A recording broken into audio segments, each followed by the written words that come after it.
Hey, what's up, dude? It's me, Mr. Airon here, the cool dude here. Welcome back to another video of part two of me talking about the going through the American Revolutionary War slides on Google Slides. So, if you guys seen my one of my last videos, we talked about basically about the causes and the what started about the American Revolutionary War, such as the no taxation without representation, the as well as the Boston Massacre and the Boston Tea Party, and the first shots heard around the world through the Declaration of Independence and Virginia's Declaration of Rights by James Mason. Today we're going to be going through all the stuff such as the structure of the Declaration of Independence that will start going through all the through more battles in this video, such as more battles in the American Revolutionary War and so on and so forth.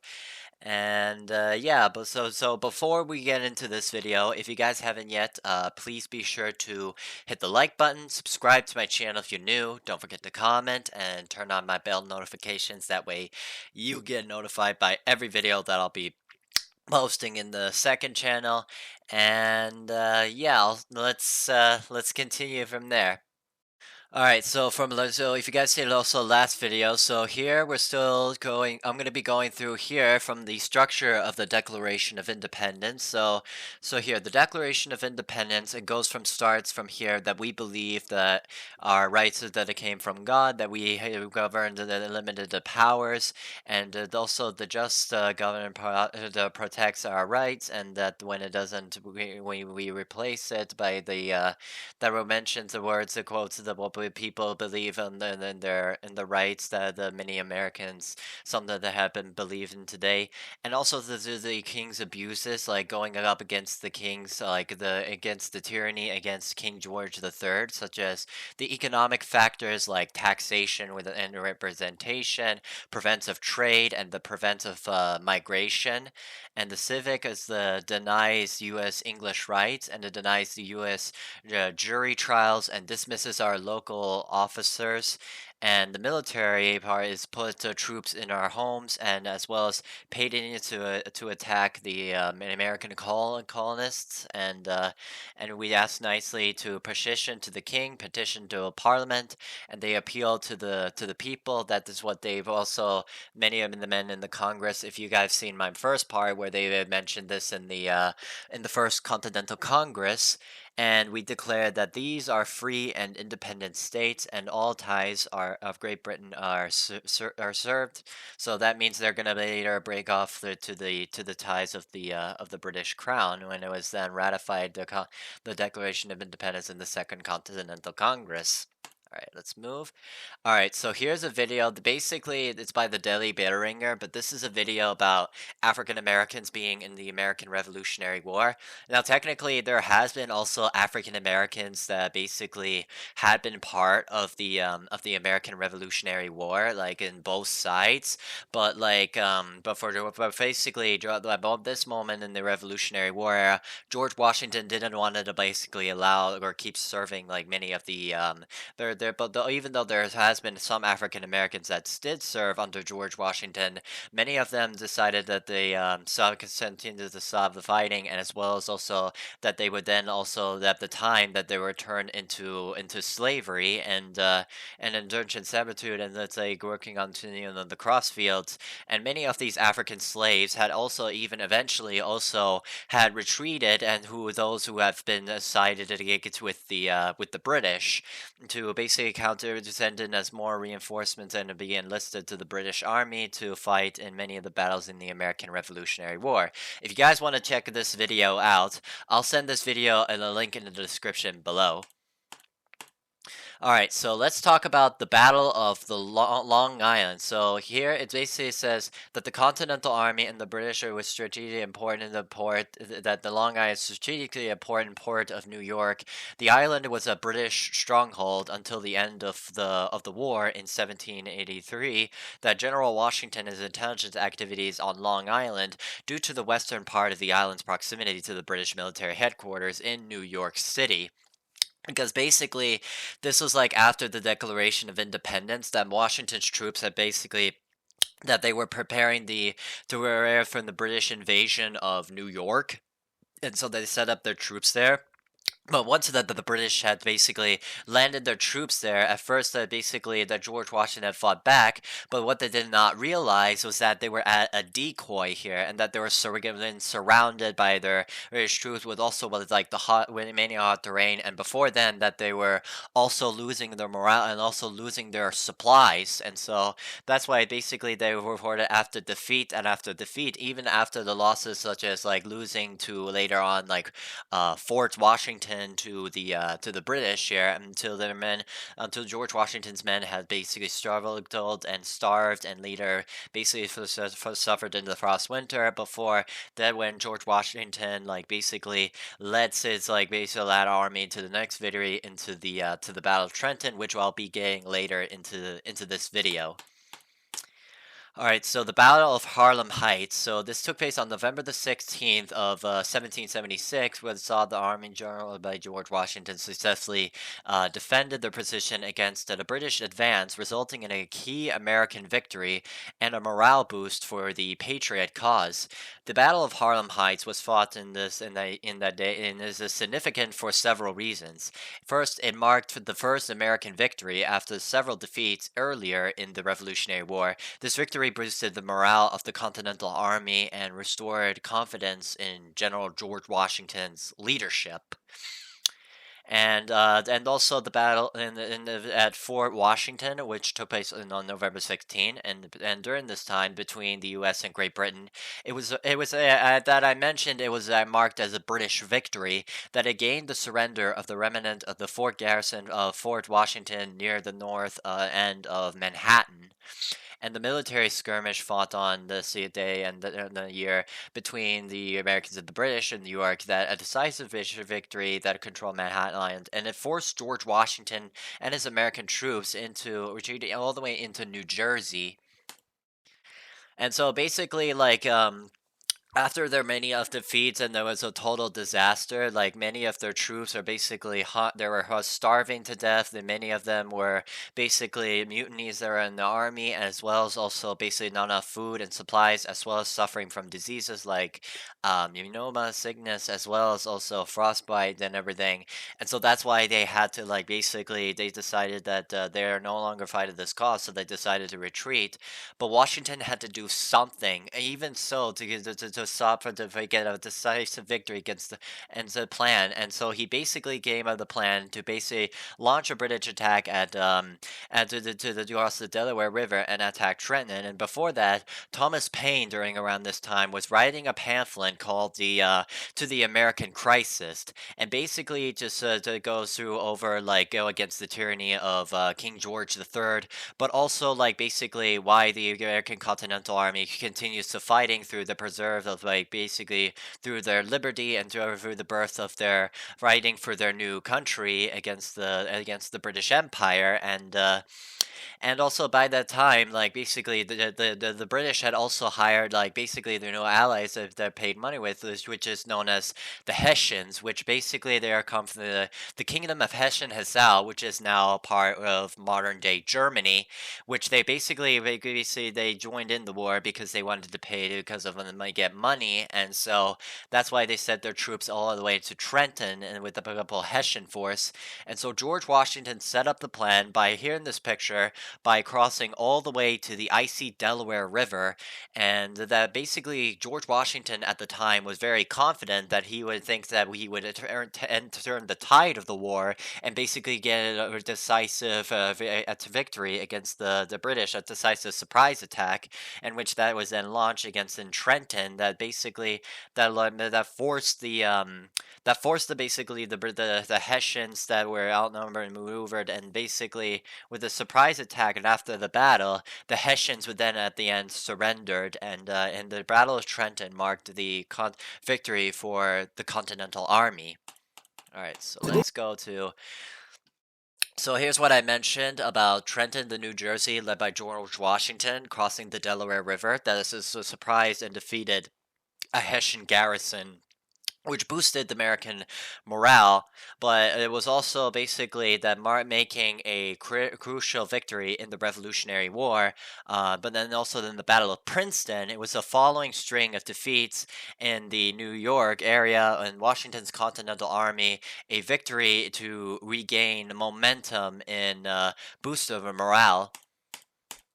And so then here in the next battle, let's talk about the Battle of Saratoga. This was after the battles of Princeton and Saratoga, after Princeton and Trenton.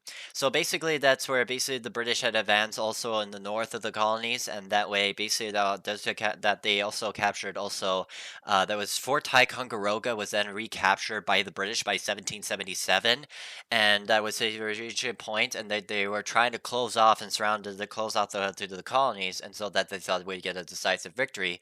But George Washington later, again, his troops, under the generals such as Horatio Gates and Benedict Arnold, to launch the attack on Saratoga against the British, under the General John Burgoyne, who later launched the attack on the Saratoga, and basically when they launched that, it was for the hope of their independence and helped to secure for the support they needed of war, and they got weapons and supplies, and the fighting was harsh and whatever.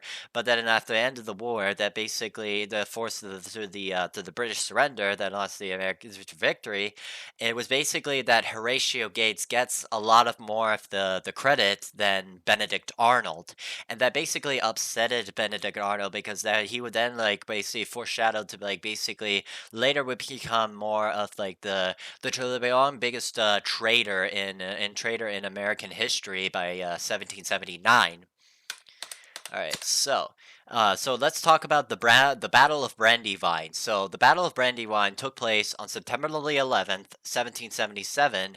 That was part of the American that battle where it was British troops who were led by Sir William Howe defeated the George Washington's Continental Army, leading to the British capture of Philadelphia, the American capital, during around this time.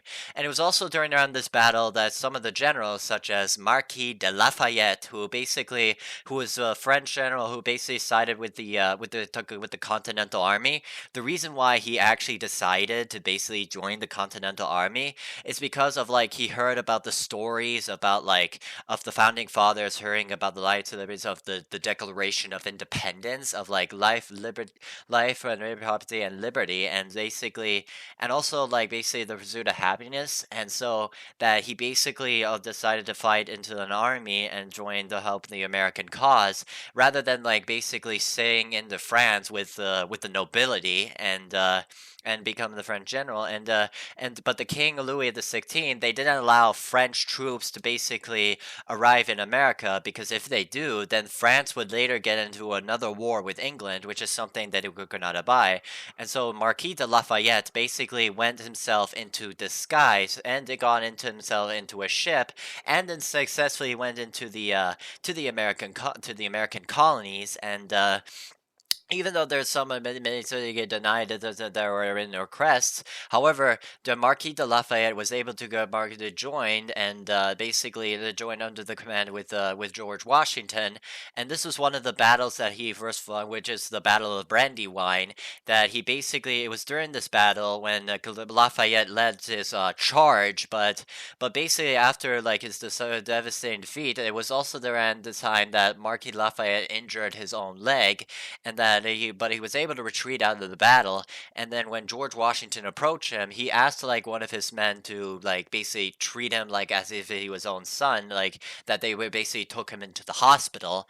And he would later, Marquis would Lafayette would then basically recover his wounds, and then he would later also continue the fighting, such as the Battle of Gloucester and later the Battle of Yorktown in 1781, which that will be coming into a future video.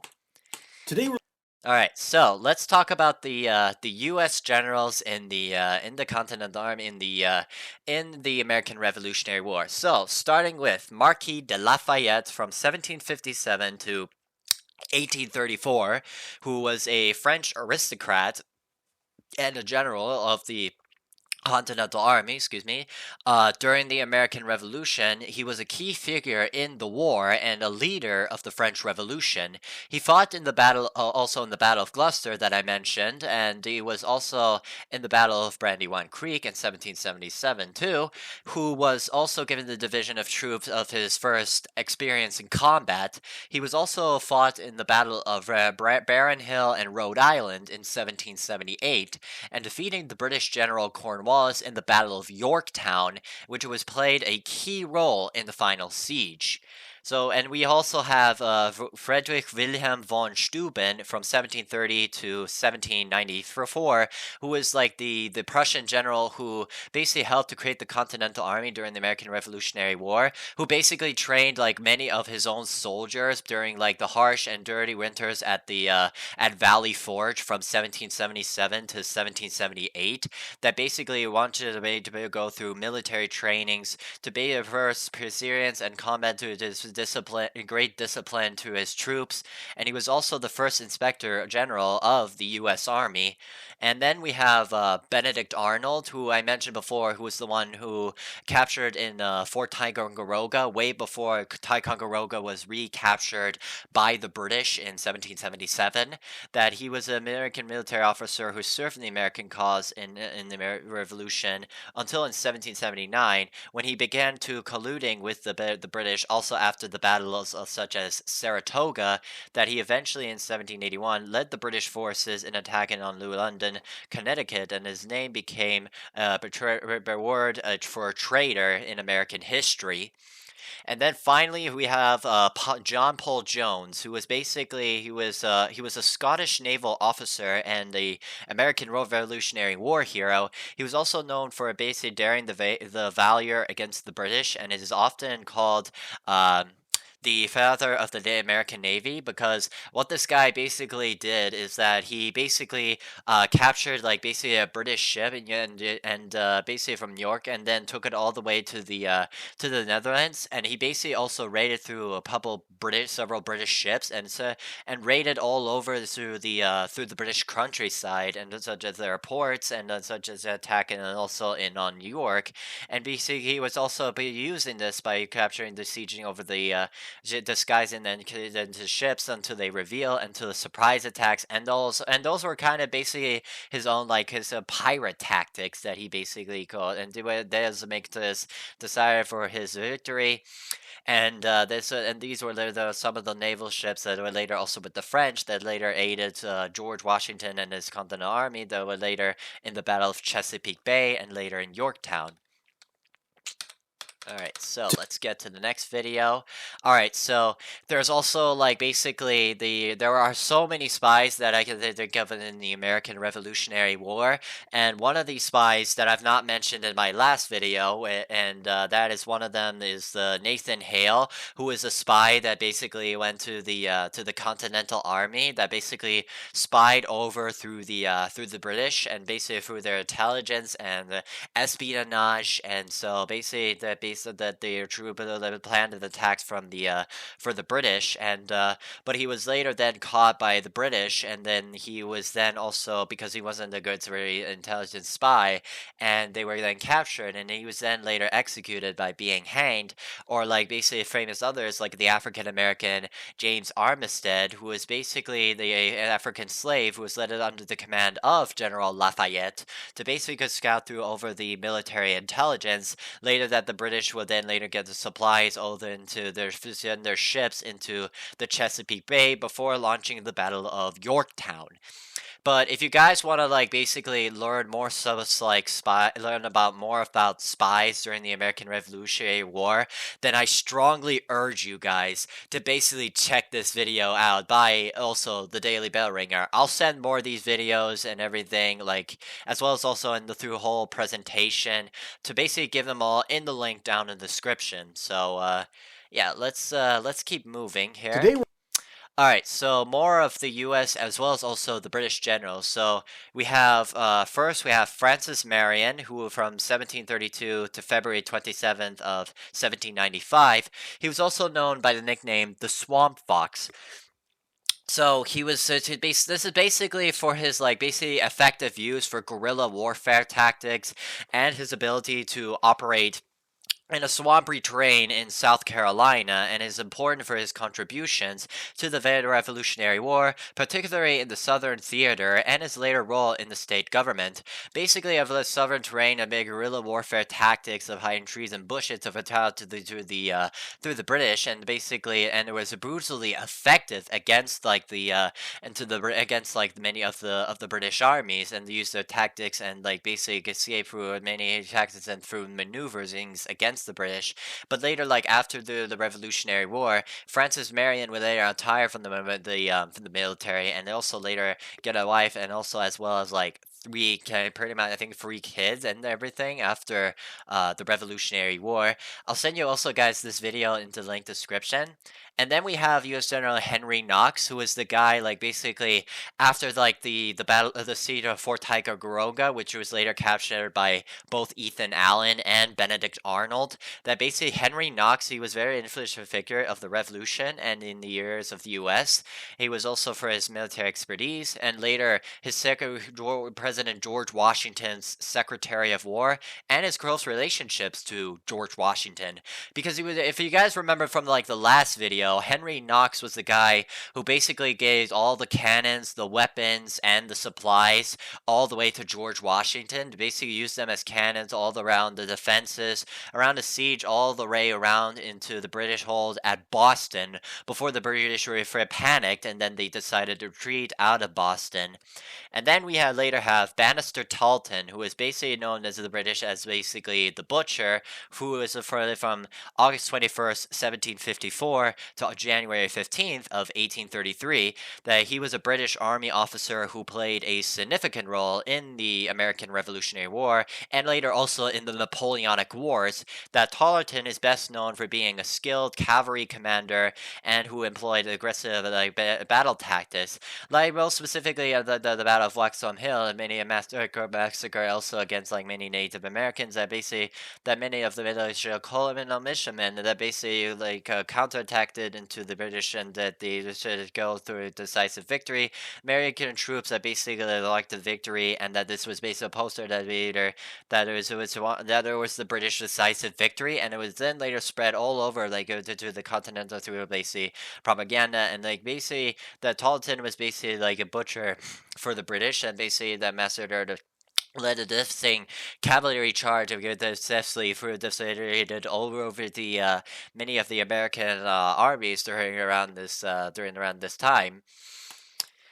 So okay, so now here we're going to the British generals Thomas Gage and General Burgoyne. So General Thomas Gage, who is the British general, basically who later then basically commanded his orders of the British troops, the commander in chief of the British forces in North America, and the governor of the Massachusetts Bay, during which the most chaotic years of the American Revolution that the rebel militia laid over the both in the battles of Lexington and Concord, pushing the British troops back to Boston. Gage continued to command over the Bunker Hill and the siege of Boston, before he was recalled into England and replaced by William Howe due to his inefficiency as the commander-in-chief, and also with leading his army. And that yes, Thomas Gage did take over John Hancock's that he also took over John Hancock's house during the siege of Boston from 1775 to 1776, that the British military used their headquarters while Hancock was away, and the British soldiers pillaged and damaged the house, even using the fence for firewood, and Gage eventually sent General Percy to occupy it.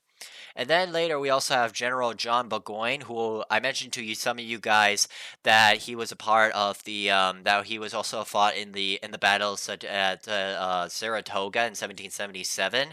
That between the military powers and the general and Lord Doobie's influence, Burgoyne became an important part of the British campaign against also the French cause at both the 7 Years' War and also the French and Indian War in North America. That he was also the key figure in the formation of the first 2 British light horse regiments, and one of which he was given command in 1759.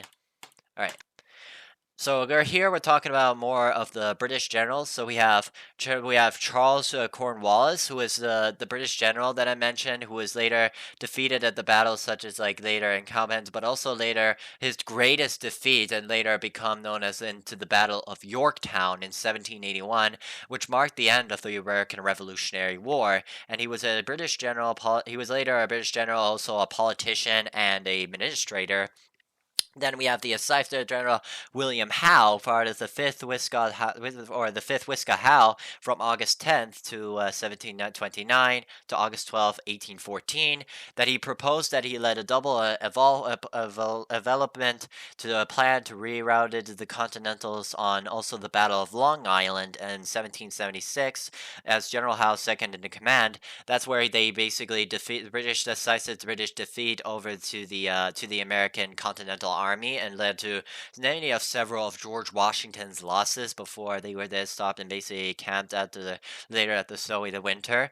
That and also that the London British General Clinton became the commander in chief of the British Army in America, and upon Howe's recall in 1778, that his forces led to the battles such as the Battle of Mammoth and the Battle of Charleston. Howe's recalled in 1778, and he led his forces in the battles of Mammoth and Charleston. And then you have Henry Clinton, who he proposed that he led the double involvement that plan routed the Continentals on Long Island in 1776 as General Howe's second in command. That Clinton became the commander-in-chief of the British Army upon the recall of Howe's recall in 1778, and that I mentioned that he also fought in Mammoth and Charleston here. All right. And then here we have chapter 13. Here is about Valley Forge. So basically, Valley Forge was basically the encampment for the Continental Army during the American Revolutionary War. The encampment took place from 1777 all the way to 1778. Today, Valley Forge is a national historical park that honors the soldiers who endured the harsh conditions of the encampment, because the worst conditions that the Continental Army had faced is basically pneumonia and the fever and high fever, and as well as runny nose and basically frostbites, and then the cold from the harsh cold winter, and that basically many of the troops that basically didn't have they were in the encampments, and that but basically many people thought that this was basically the end of the Revolutionary War, but George Washington never gives up here, and basically General von Steuben had basically trained his own basically a new recruitment of the armies, as well as later also that this was also during the time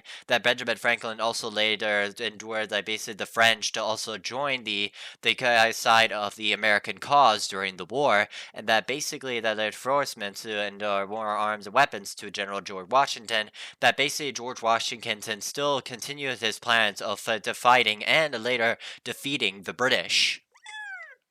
All right, so let's go ahead and so let's talk about the Southern campaign of the American Revolutionary War, which the Southern strategy here is hoping to capitalize the other support of the secure points and resources. Is that this strategy was a brutal campaign of conquest that marked intense pattern warfare and captured many cities of Savannah and Charleston. Ultimately, the British faced the fierce resistance from patriot militias and persistent efforts such as from General Nathaniel Greene, who employed the strategy attrition and skillfully evaded key battles, leading all the way to the British surrender at Yorktown in the end of the Southern campaign, because basically also there was around this time the Southern campaigns in the early 1780s that the British basically suffered basically heavy terrain and also the hotness from the sun, and basically they sold their troops, while the Continental Army was reading and basically taking through the advantage also into around the Southern campaign, because that the British had invaded there at the first point and also from the Charleston into South Carolina before they had been advancing all the way to the north here. All right, so while we're at it, so let's talk about also the Articles of Confederation here. So this is a appended document. All right, and this is also the founders, the founding fathers, to the Articles of Confederation and the continent. So dating the Articles of Confederation, Yorktown, Pennsylvania, 1777, 13 USA, and this is a printed document of the Articles of Confederation, the potential union between the states, and here's all the states that they mentioned in here of the 13 colonies mentioned here at the first page of the document. All right, so what are the Articles of Confederation? They are the gotcha government that under the Articles of Confederation that's responsible for a number of important achievements. First, that it successfully waged war for the independence from Great Britain. The second is that it negotiated a peace treaty, the Treaty of Paris, to end the American Revolution.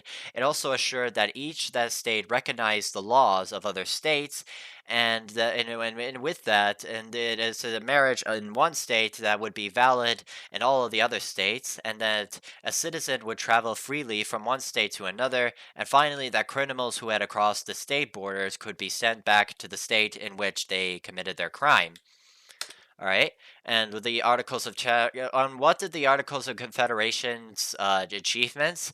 So it passed through also the northwest of the Orleans in 1787. This was basically dating after the Revolutionary War, and this was one of the most important law that was passed by the Congress under the Articles, and it gave the people to the northwest lands the right to organize their own governments. And once this was done, that they would ask to be admitted as a new state with the same rights as the original 13 states. The law also provided the public education and forbid slavery, and the Western settlers guaranteed the freedom of worship and the right to trial by jury and the due process of law.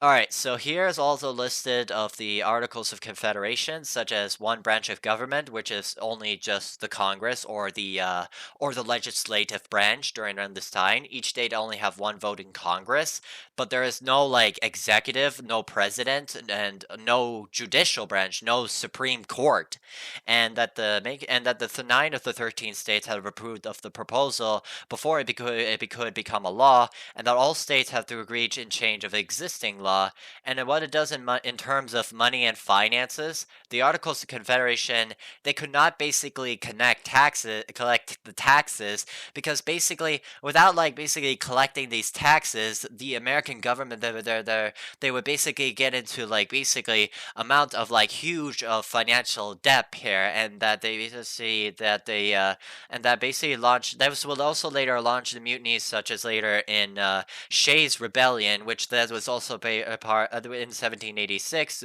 which I'll be also covering in another future video. And that the ANC that is tasked to individual states for money, and it could also print and borrow money, and each state could regulate trade with other states, and that each state could tax its residents. And it was also in terms of protection, it managed the agreements with other countries and the Native Americans, and the Articles of Confederation appoint military officers, and also the only states can establish militias. And it also with other things such as a postal system, weights and measures, courts, and the consequences for piracy.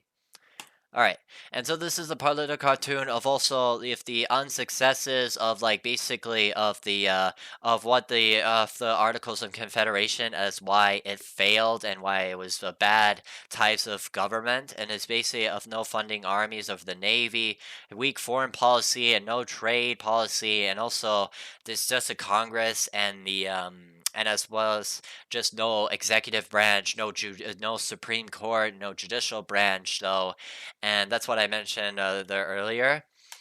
And so, what is the Articles of Confederation? The Confederation Articles of Confederation. It was basically adopted in 1777, and it was later ratified in 1781. Whereas it was basically their first of the U.S. Constitution that was more of like a prototype of the U.S. Constitution, establishing a weak central government with limited powers. It created a league of friendship among the states, but emphasizing the the state's sovereignty and requiring unanimous consent for the amendments, this document only ultimately proved ineffective due to its inability to address the key issues like taxation, commerce, and debt, leading to its replacement by the U.S. Constitution, which was later written in 1787, before later ratified in 1789. Alright, so let's go to the next video. Alright, so now here's finally the end of the battle, the mark of the final battle of the American Revolutionary War, the Siege of Yorktown. So basically, like, the Siege of Yorktown was basically, it was the mark of one of the final victory battles for the Continental Army and for the defeat of the British Army during the Revolutionary War, leading to the surrender for British General Cornwallis and effectively ending a major combat in the war and paving for the way of the United States to gain its independence through the Treaty of Paris in 1783, because like they used to your generals also like such as Alexander Hamilton, who was also one of the most trusted American generals, also of the general who served under General George Washington through the served in the ICW battles like the Trenton and Princeton, and because Hamilton was also basically also through the advantage also for the battle against the British, because basically later at the night here, basically they also launched basically the that they like capture also British like their covered redoubts, both Redoubt 9 and 10 as the British defensive defensive fortifications, and later also that the basically the British and the alongside of their aided French allies launched the cannons and launched the military for charges of reducing attacks and the fires at the British generals, and that they got also more naval support after also the previous battle of the naval through British naval the bombardment at the battle near at the Chesapeake Bay, and then basically got more naval support, and that around this point General Cornwallis thought that basically the battle is basically pointless and that the British could not get any more reinforcements, and so the British and that Cornwallis decided that basically that it was fine here to basically decide to just surrender to both the French and the American Continental Army. That later marked the end of but the war was still not over, as in by 1782 that the British still had control of some of their lands into the north parts of the North America and also and that basically that many people thought of like basically that George Washington did later because like basically the tyranny over to the king. But basically in 1782, General George Washington later has the paper and he wears his glasses because he was getting old at the time, basically announced that he does not believe into the rights of kings, and he will not be serving as like basically a king and then like later as a ruler, and that he would later also become like later served as like the first U.S. president after the Revolutionary War, and basically led also through like basically what basically the American patriots, what they fought for their causes and their rights and freedoms, and also that they won a decisive attacks from the British, that they basically no longer want to be again under the control of a king or in a monarchy. And so later, then that the way before the Treaty of Paris, which I'll be getting to now. And so the Treaty of Paris, which I mentioned, was signed by September 3rd, that you see here in the picture, which is Benjamin Franklin and like members such as John Jay. That basically, and that they said some of the what you see also, guys, here in that painting is that some of the British general, like the ambassador politicians here, that they decided to not like basically be a part of the painting, as the painting at the time was currently unfinished, and basically they do not want to be a part of this painting because of the like their cause of anger of the British humiliating loss at the American military cause, and even though that they both signed the agreement between them and also towards the and also to the Americans. And so basically it will mark the end of the Revolutionary War, but also basically recognized and establishing the United States as both a free, independent, and a sovereign nation, and that basically marked the beginning of the long-term of manifest destination of America's expansion of their lands going westwards, and like basically also like and expansion westwards and establishing more of their territories and more lands, basically. All right. Today we're And so basically, here's a map in the U.S. In the 1787 that they call compared to like the was to like it before the American and during the American Revolutionary War. That here they expanded over their territories, such as pretty much of Virginia. That was what it here states, such as Kentucky, and later that was also West Virginia, which would later become a state in 1864 during the U.S. Civil War here, that both the Virginias would get split, as well as over here in the states of North Carolina here, what will now become states such as Tennessee and Georgia, as well as the states like Mississippi and then and states like Mississippi and then say other than Georgia over here.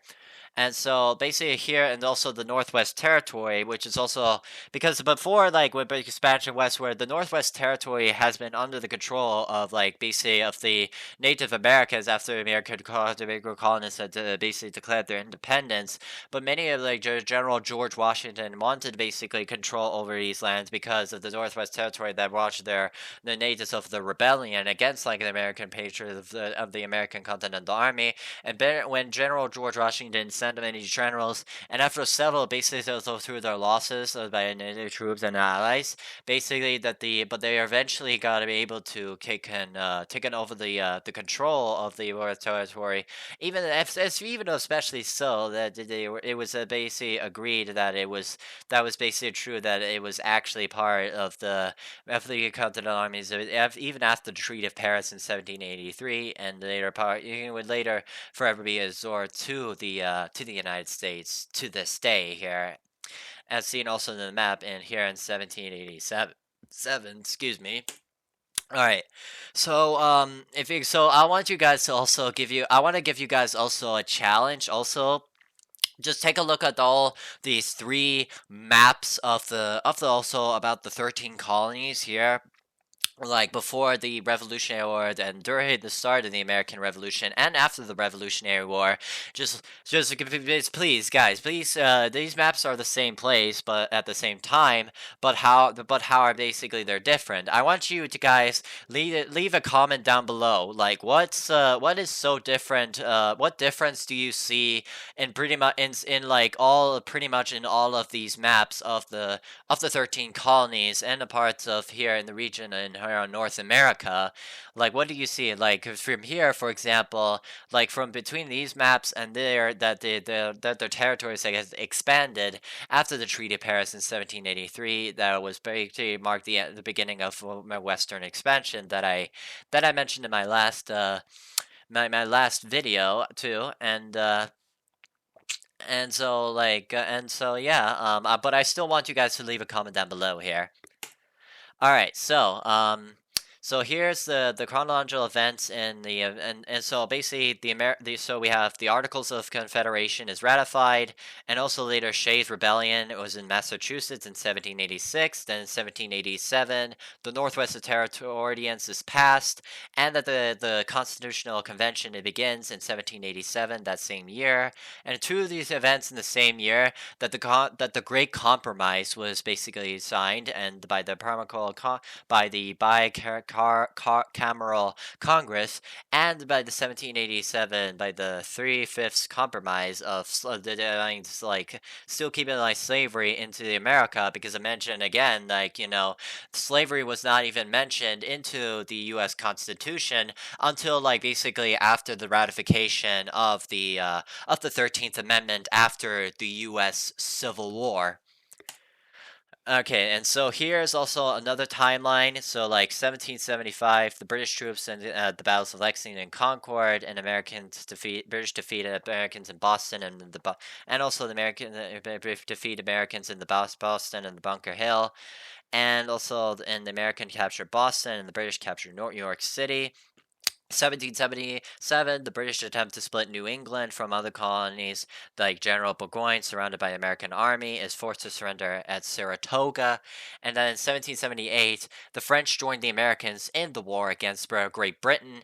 And then 1779, and the forces also, also Holland and Spain, it's not just the French, but also Holland and Spain, also joined the Americans, also to fight through the the British, such as basically the generals such as for the Spanish generals such as the Great Galvez, who's one of the most notorious Spanish warriors who were attacked through the British and through the British basically from the east to the side of the American colonies by the year such as in the year 1777, the year 1779 here, and during around this time. And in 1781 is mentioned this British surrender at Yorktown in Virginia, and 1784 the war is over by the Treaty of Paris, and the American colonies became independent. All right, and so this is basically also this is a great time to basically end the video. I will definitely make a part 3 of this, but I'll definitely be coming over to the to the U.S. Constitution. But yeah, I'll also be delivering the third part. I'll do the outcome of the American Revolutionary War. But I hope you guys still enjoyed the video, and if you guys want me to do a third part of this video, because what are you, and so what are you, and if you want to see more content like this, then what are you waiting for? Be sure to hit the like button. Don't forget to subscribe to my channel if you're new. Don't forget to comment and turn on that bell notifications. That way you'll get notified by every video that I'll be posting in the second channel. And don't forget to also subscribe and also to my first video if you haven't. My first channel. And don't worry guys, I'll try my best and maybe see if I can maybe plan going back to more gaming or reaction videos in my first YouTube channel here. But yeah, I'll definitely make a third part of this of the American Revolutionary War and its slides, and yeah, I'll see you guys in my next video. So, Mr. Aaron's out. Peace.